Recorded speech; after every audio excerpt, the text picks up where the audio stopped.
Imagine living, working, and eating in a trash dump. It's hard to picture, but it's a way of life for some people in developing countries. And it's a Topeka organization that's helping those people who need it the most in those different countries. In this week's Community Matters report, KSNT News reporter Willis Scott tells us how the Trash Mountain Project is helping people meet their most basic needs.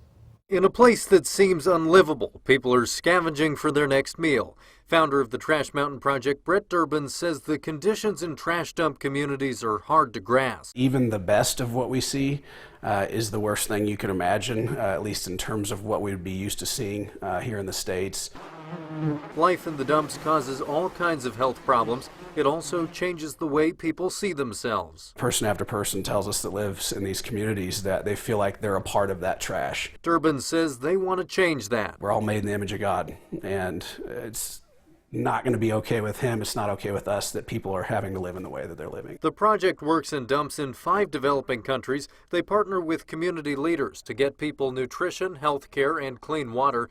Tim Collins says making sure kids are fed is helping them learn. We've had, for instance, a leader in the Philippines who said, he can't chart it, he doesn't have a spreadsheet, but he knows that as these children start receiving regular meals, their grades go up. Durban says they've seen a lot of success, but there's still much more to do. On a micro scale, we see it a lot. We see families that are getting out, we see individuals, but on a macro scale where the community is just all the way better, we haven't gotten to see it yet. We're dying to see it, but it takes a lot of time. It's a mountain they'll continue to climb. In Topeka, Willis Scott, KSNT News. Wow, makes you pretty grateful, doesn't it? Yeah, it puts things into perspective no matter how bad you think you have it, something like that. Wow. Eye-opening. He says they feel like they're part of the trash, but hopefully they give them those basic needs and make them feel better. The Trash Mountain Project celebrated its 10th birthday this past weekend.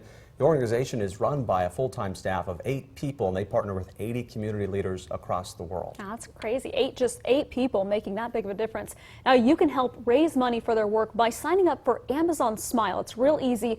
Every time you shop with Amazon, it just automatically donates to the Trash Mountain Project. So I can't think of a better, easier way to help them out.